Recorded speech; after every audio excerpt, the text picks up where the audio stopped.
Hey YouTube, welcome back. MDEX Music here. We're gonna do another episode of Upper Structure Fridays, a series where we look at upper structure voicings for piano and improvisation.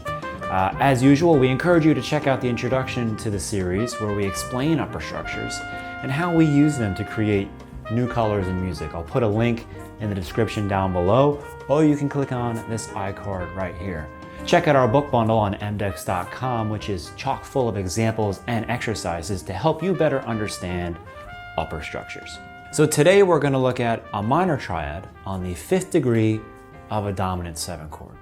This is not as dense as some of the other upper structures we've looked at. It really only extends the dominant chord on the bottom up to one extension, the 9th. So this has a lot more flexibility and maybe a broader range of use than our last upper structure that we just talked about. So what I'm gonna do here is basically play a C7 chord on my left hand, and on top of that, build a triad on the 5th degree of that chord. So C, D, E, F, G, and it needs to be minor. So I'm gonna put G minor up here, C7 down here, and the color we'll get is this.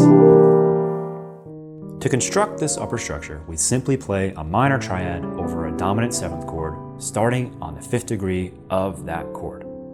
For example, C7, the 5th is G, so we simply have to play a G minor triad on top of C7.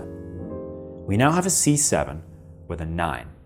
So this 9 makes our dominant chord sound really nice. If I have a regular dominant chord right here, you can hear what it sounds like compared to our upper structure. And what this upper structure really does is contextualize this dominant chord and sort of predicts in a way its expected target, which we'll get into later.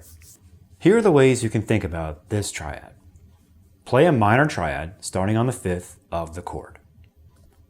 For a more independent perspective, just think a perfect 5th above the root and play the minor triad on that note in any inversion.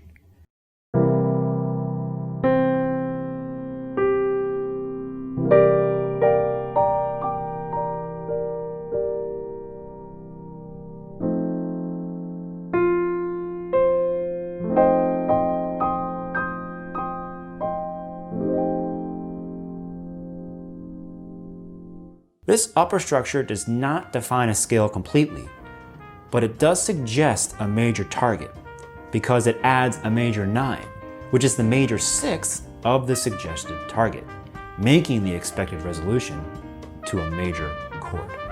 It also works great on an extended dominant sequence because all chords in the sequence take Mixolydian as their default chord scale. As we've seen before, the bridge of a rhythm changes tune is an extended dominant sequence. So this is a great upper structure to use there. The chords will sound simple, but their sound will be rounded by the color of the 9th. So let's use the B section of Oleo to illustrate this point. So let's play the chords once, just with normal dominant 7 chords, how you would see it basically written out in the real book. You basically get these colors here. You get this D7, going to this G7, to C7, to F7. So now, let's use our upper structure concept of today and see how it changes the colors of these chords.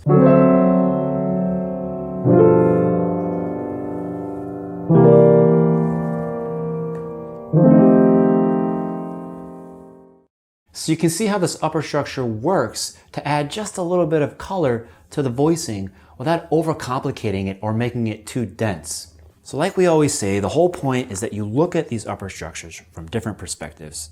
Each perspective will open different doors, and any of these ways of thinking is useful. So now it's time for your upper structure challenge of the day. See if you can picture the minor triad on the 5th degree of the given dominant 7 chord. We'll give you 4 beats to answer. If you need more time, hit that pause button.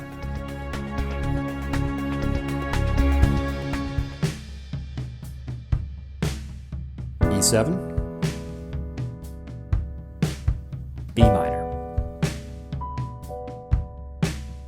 A7, E minor, D7, A minor, G7, D minor, A flat 7,